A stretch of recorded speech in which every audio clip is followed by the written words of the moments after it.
All right. So we have just completed day 3 of the Wealthy Trustee workshop, and we have officially set up our ministry trust, and we have applied for our tax exempt EIN with the IRS, and we have become ordained ministers. So we are all done.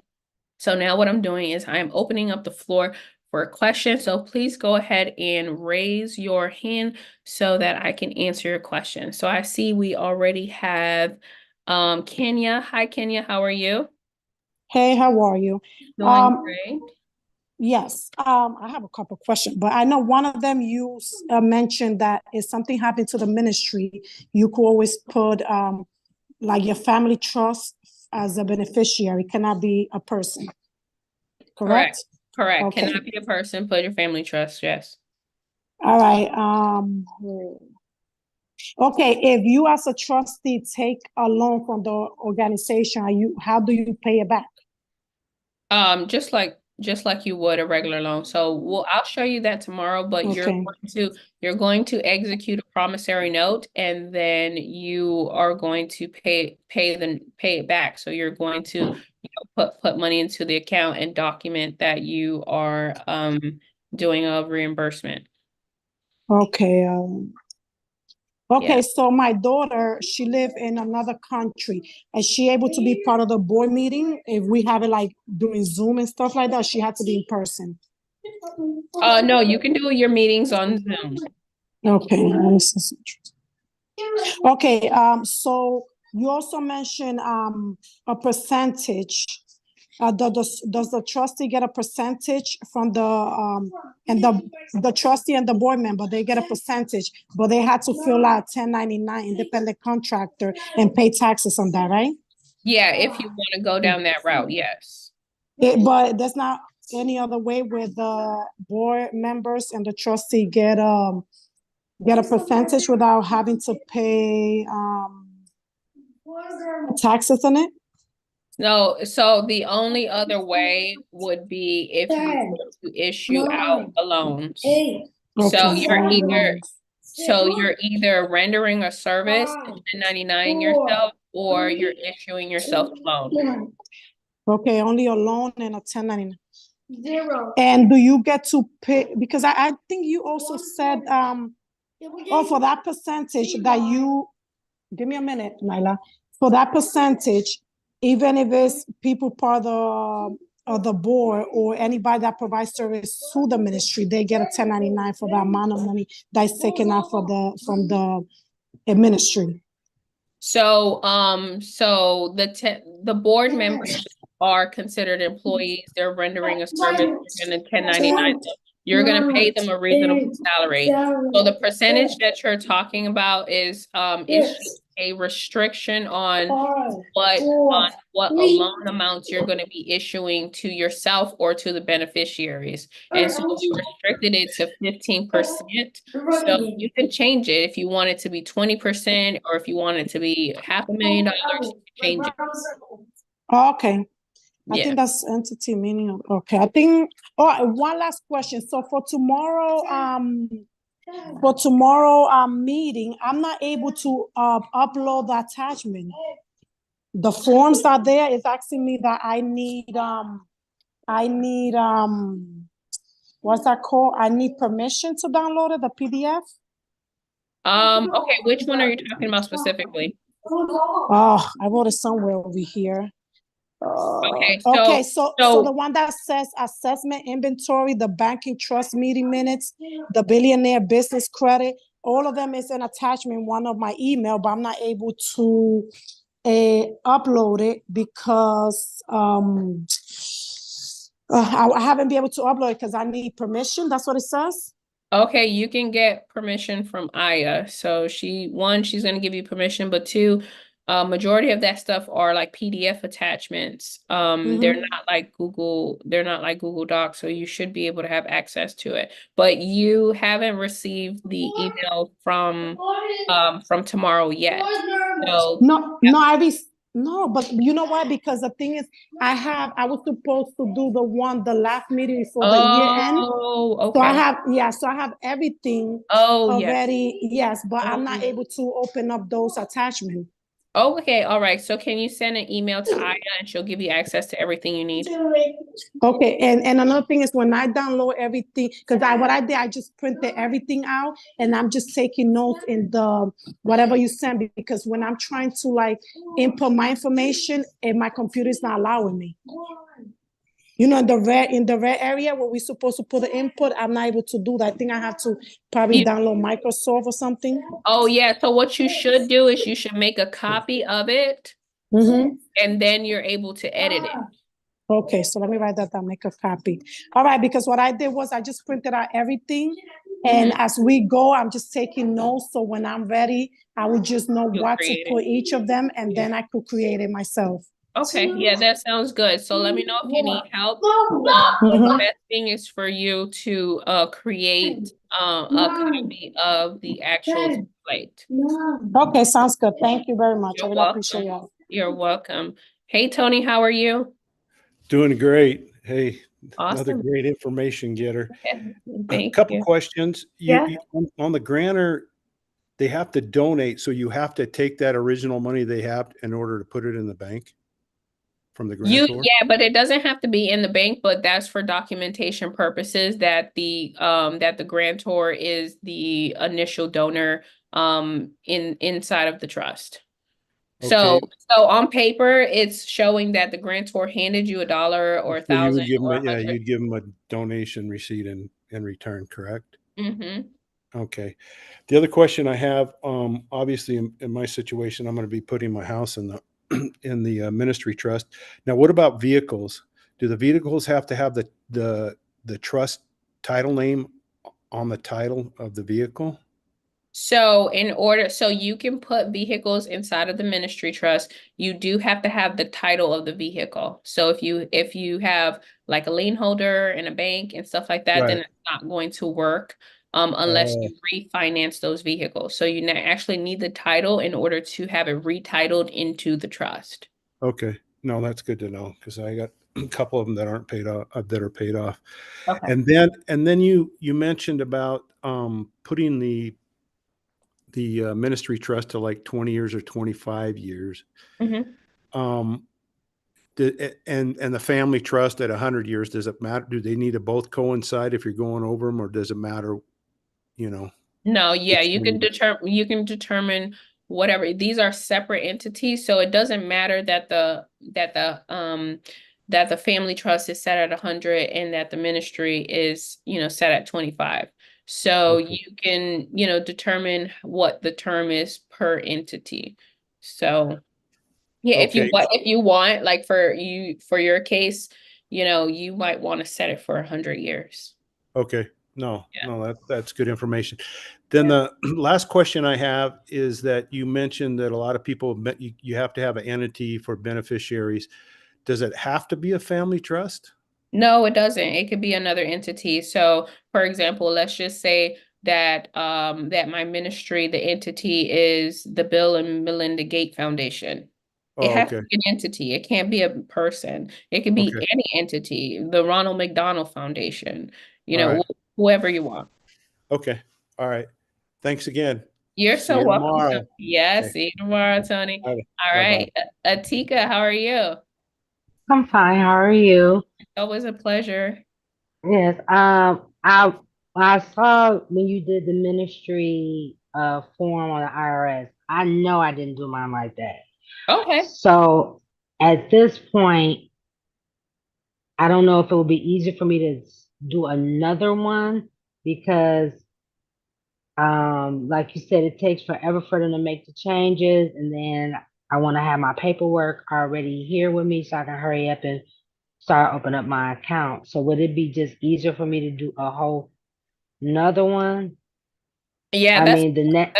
that's a good question. So, what I would tell you to do is to apply for an EIN the way we did it today. And if they issue you one, that's fine because you can have an unlimited amount of EINs. There's no restriction to say, hey, Atika can only have 10 EINs, 15 EINs. Entity can have multiple EINs, okay? So you can have 10 EINs for your organization. So go ahead and apply for another one, but apply the right way. It might not allow you to submit the application online. If that happens, then you need to call them, okay?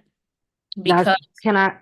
go ahead. No, I'm listening. No, I'm listening. What I was going to say is sometimes there might be an issue since you're doing it online and everything is through the system. The system might give you a kickback saying that there's already an entity with this name that has an EIN. And so you will either have to call them or you would have to submit the form manually.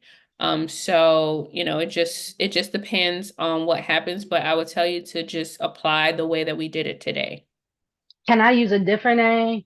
Yeah. And even though, can I use a different name and still use the same address? I have an iPostal address for the other EIN and just use that same postal address.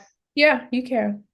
Okay, that way I don't want to necessarily, I don't want the kickback as far as the name. Yeah, because The of the name name. is, Okay. yeah, so the name is not, I mean, I like it, but it's not, I Yeah. have to have it.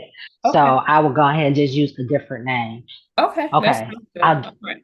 I'll do that. Okay, Let me know how it goes. Keep me updated. okay, I sure will. Thank you. All right. Thank you. All right. Next we have Anita. Hey, Anita, how are you? Good. Thank you so much. It's been great information. You're My welcome. first question, and I apologize if you answered this before. I had to hop off past couple of days to go to other meetings. Do you have to compensate your board of directors? And if you do, or if is that standard practice? And then if so, how do you determine how much to pay them? Is it a certain percentage of maybe what's in the account? How is that determined? Yeah, so you do not have to compensate them. So if they want to you know, to serve on your board without being compensated, that is perfectly fine. And if you want to and if you do want to compensate them, then you have to look at your organization as a whole and do the appropriate budget to see how much you can. But the board of directors, they don't need to be compensated. So some of them will, some of them will not. So it just depends on who you choose, right? And how you're operating your organization. But Great. Thank it's optional. Yeah. Okay, great. Thank you. You're My welcome. other question is Yeah. in reference to the tax benefit. Is the Yeah. tax benefit more, is it more of a benefit? Well, let me word it this way.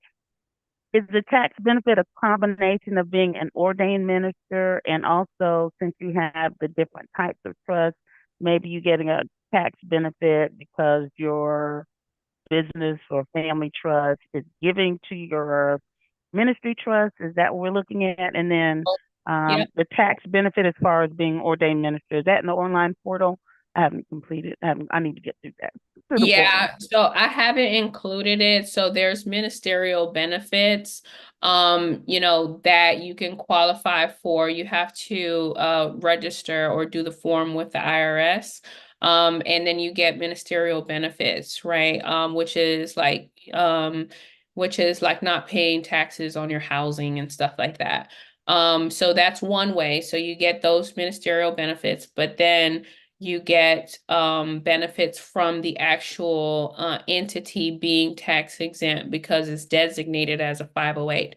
So, like you said, it's due to you donating, receiving that receipt, and now on the personal side or on the business side, those taxes are being reduced because you are excluding or deducting the donation amount. So if you donated 50,000, then that whole 50,000 is being removed from your from the taxes that you are required to pay on either the business side or the personal side, the W-2.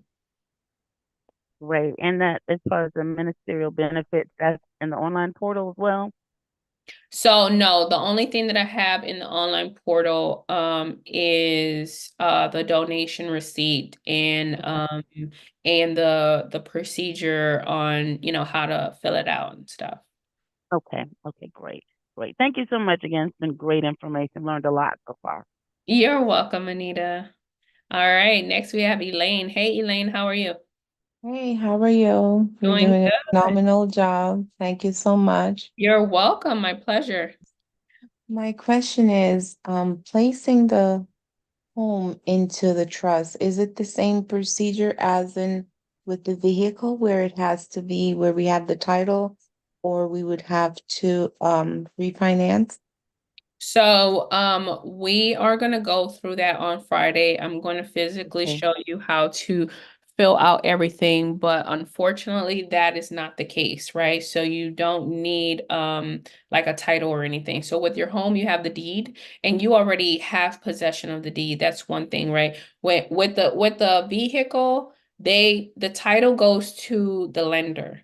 With the home, the deed goes straight to you, the homeowner. So you have the deed, all you have to do is redeed it over to your trust. So you're going to fill out a quitclaim deed and you're going to submit that to the county, and then they're going to document it that the new owner of the property is the trust. So we're going to actually go through that entire process on Friday. Okay?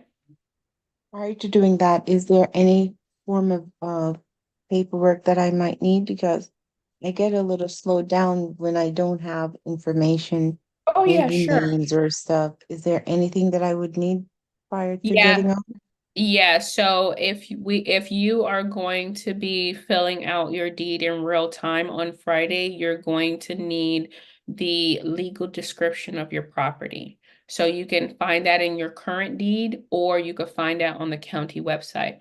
So on Friday, I'm going to show you how to find it, but if you want to gather that information prior to Friday's call, you can. So you need the Do. legal description. So with a property, you have the address, which is 123 Main Street, but then on the records, you actually have a legal description, which is the meets and bounds and the actual location of the parcel. Okay, I'll gather that so I can be prepared to do it Yeah, on. so it's on your current deed. So if you have if that's readily available, then you'll find the legal description on there, and then you just need to retype it into the quitclaim deed that we'll be doing on Friday. Perfect, thanks. You're welcome, Elaine. Next we have Dee. Hey Dee, how are you? Hey, Christina, I'm getting yourself.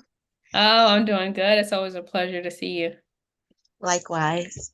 Awesome. Regarding the beneficiaries of a trust, I was just wondering, can we edit them? Like, let's say I want to add another beneficiary. Yeah, absolutely. Just have a board meeting about it, and then you can add the beneficiaries. And that's it. Thank Yeah. you. You're welcome. You're welcome. All right, next we have Ashley. Hey, Ashley, how are you?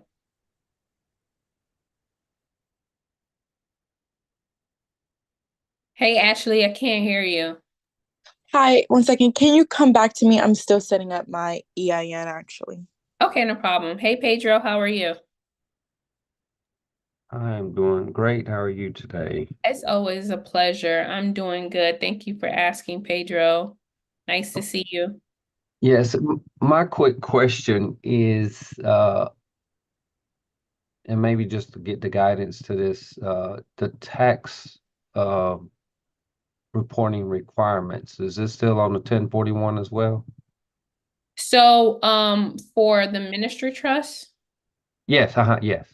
yeah, so you are not required to file the 1041 unless you are generating over $5,000 in income. So the money that's coming Okay, into your organization, you don't want to label it as income. You want to label it as a donation, a gift, or a tithe. okay. Okay. And Okay, but okay, everything that's coming in outside of that, if it's over 5,000, then you do have to file a 1041. okay. Gotcha. Okay, that's it. Thank you much. You're welcome. All right. Next we're gonna go to Lakeisha and then we'll circle back to Ashley. Hey, Letitia, sorry, Letitia. Hey, Letitia. Hello, how you doing? I'm doing good. Thank you. I have a question. How important is it? Well, how should we be signing these documentation? Should we be signing it as the trustee, or should we be signing it as like the trust itself? And is there a certain way we sign any documentation that we're working with? Yeah, that's a good.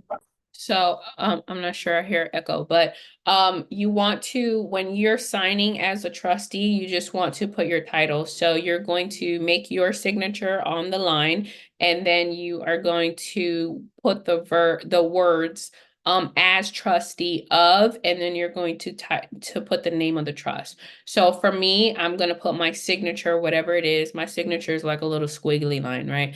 And then I'm going to write the words on the signature line as trustee of January Family Legacy. Okay, thank you so much. That was my question. You're welcome. Isha. All right. Ashley, are you ready? Yes. Bring back to what I was just doing. Okay, so I want to know, what was the purpose of becoming an ordained minister? Yeah, Like, so was that beneficial and why? yeah, so so it depends on how you're going to operate this entity, right? Because you could operate it as a faith-based organization, and then you do not have to be an ordained minister, and then you can just remove that section, okay?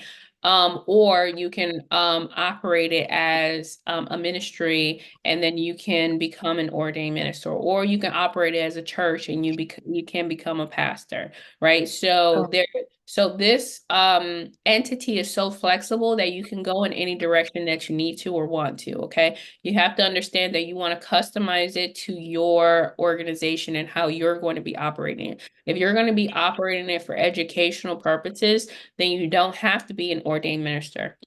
But the reason but if you're going to operate it as a ministry, then you do want to be credentialed, and then there's other tax benefits, for that, which is like free housing and food and stuff like that. So all of those things are going to be deductibles for you. And that's through the IRS. So there's a lot of tax benefits for doing it in that way, but it's not required.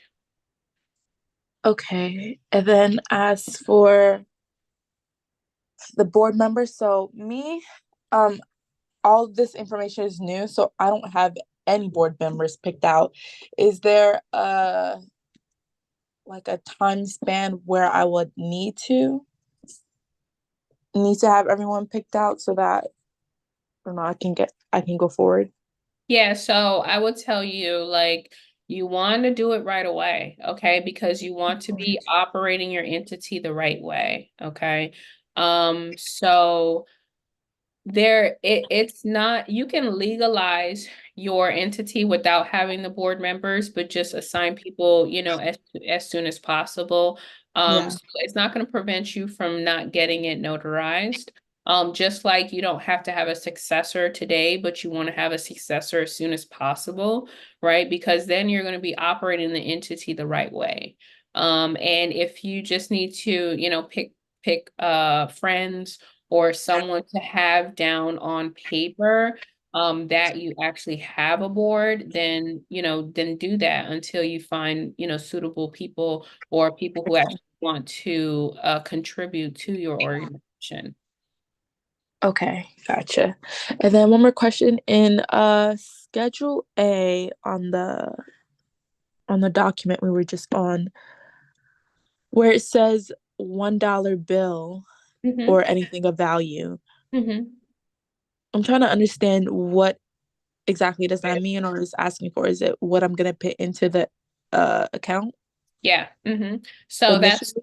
Yeah, so initially, yep. So that is going to be the first asset that you put into the account. So let's just say that open up your bank account this weekend. What are you going to put inside there, right? So, for example, one of my trusts, I opened up my account with Truist and their minimum was $100. And so I just put $100. And so Okay. where that $1 is, I put $100.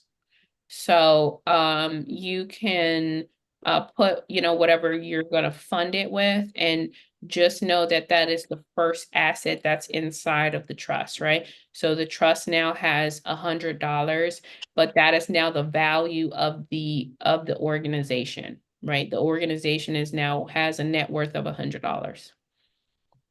Okay. Right. Gotcha. And so you have to document the gift or the consideration. Because when you're setting up the trust, you have to add value to this trust when you're setting it up. So Okay. that's why we document it. Okay. And can you explain why really quick, the purpose of, I know the purpose of the ministry is to, a donation, but you know what I mean? Like, why? So, one, every single trust needs to have a purpose. Hmm. Okay. So, you just have to think about it. Why are you actually setting it up? Right. But so one, it's required on the documents because of the type of entity that it is. So you could put your purpose as anything. Even though it's a ministry trust, maybe your purpose is just educational stuff. Maybe you, for example, maybe you want to teach people, how to maintain their hair properly. So now you're going to be educating people on hair maintenance, right? And so that's the purpose of your faith-based organization. So it's your organization is educational. So that's what you would put as your purpose, right? And so I had just put something very generic there, which is, the health and the health and of like in the continuation of mankind, like you're serving the world, you're serving humanity. But that's just very generic. Okay. So I think that that part takes some time for you to actually sit and think about it. Yeah. I think I rushed into that part. I may need to go back and change that. I already created my EIN for this ministry, but That's yeah. Congratulations. Yeah, so don't rush through that section, because, once it's notarized, you don't want to like go back and start doing all of these amendments and stuff like that. Just really think about it, right? Like, what's the reason for you creating your trust, your family trust? Is it because you have children that you want to leave a legacy for? Then put that, right? Is it because you want your money to last generations, or you want longevity of the assets, or whatever the specific reason is. Everybody's reason is not the same. So I recommend that you customize it really to your family. Okay. All right. All right, any other questions? If not, we are going to wrap it up. We do have a lot planned for tomorrow, but what I want to do is I want to give you the homework, right? So if you guys are not in the Facebook group, please get in the Facebook group.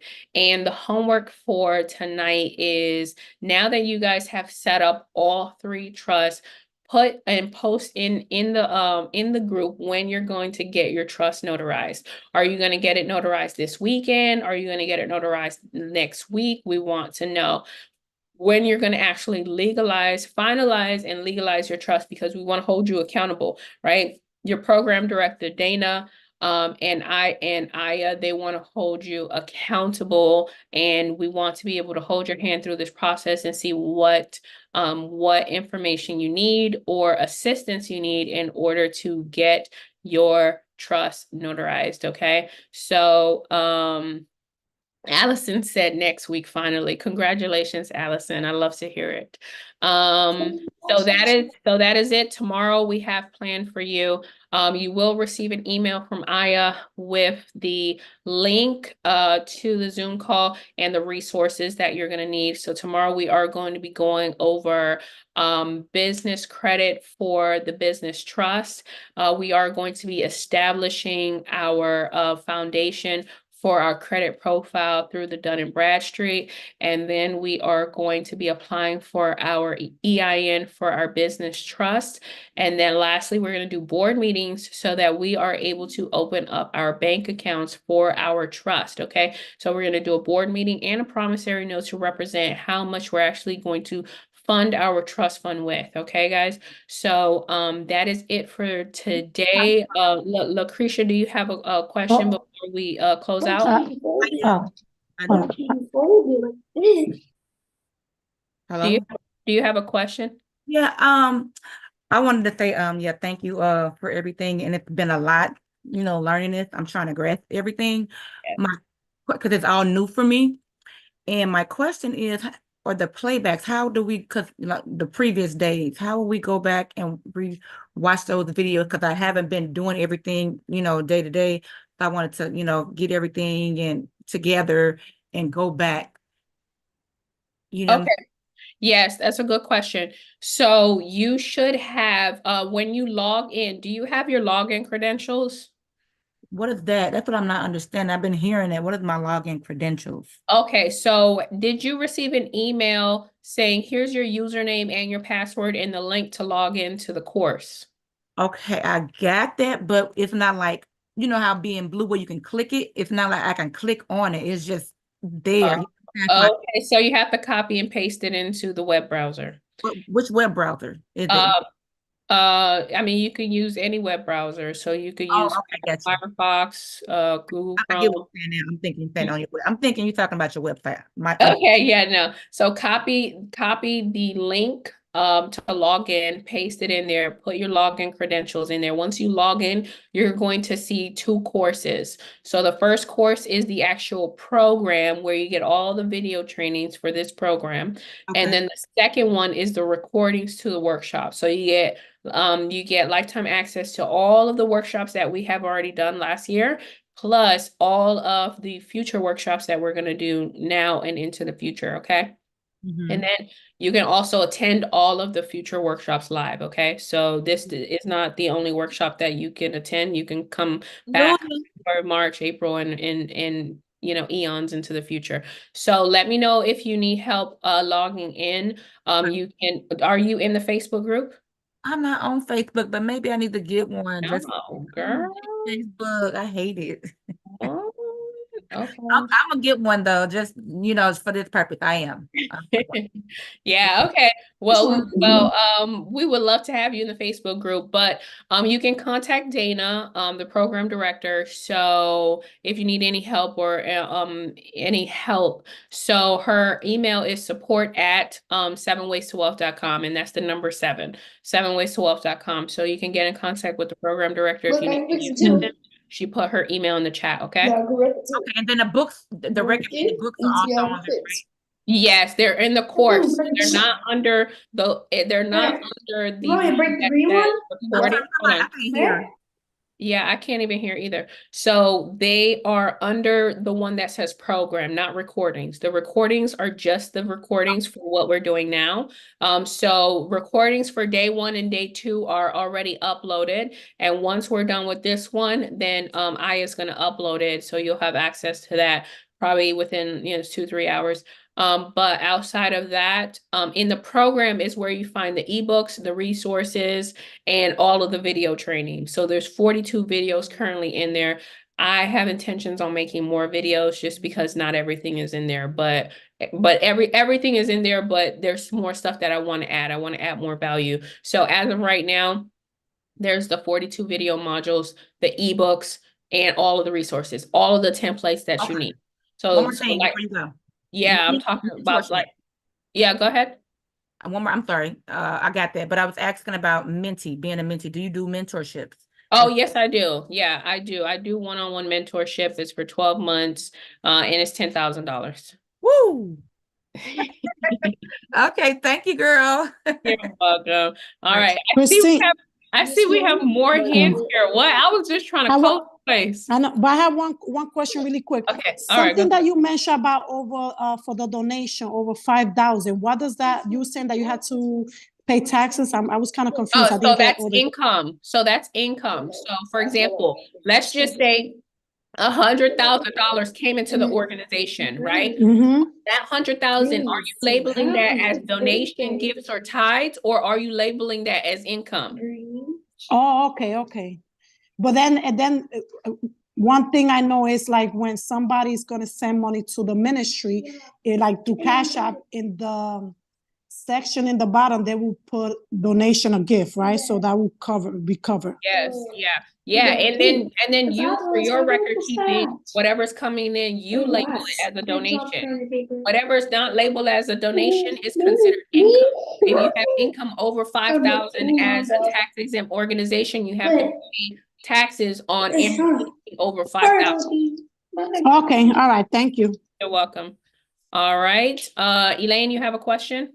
Well, it's not really a question. I was gonna let the lady know, Lucretia know, she can click on the link that's there. It doesn't have to be blue. Once she clicks on it, even though it's in black, it'll Yeah. take her right to it, Okay. right into the course. Into the thing. Okay, that sounds good. Okay, so yeah, Lucretia, let us know if you're able to access the link. So just go ahead and try to click on it. Maybe you might want to access it from a computer versus a phone. So I'm not sure. And then it could be the browser, it could be anything. So just let us know because we want you to be able to access the recordings.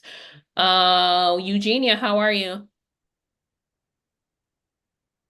Hi, Christina. How you doing? I don't have a question. I was just trying to see, was you able to send those links back out from last night? Because I was missing some steps on the templates that I have that was emailed to me. So I was just trying to see if you can send me the templates that you are going off on. Okay, do you Basically. want the Google Docs or you want it Yes, the Google Docs, because it's easier, like easier? you Yeah, said. it's easier for me too. Okay, no problem. Okay, thank you. You're welcome. All right. So we are all done, guys. Please go to the Facebook group, do the homework. Let us know when you're finalizing your trust. The program director is going to hold you accountable, Dana.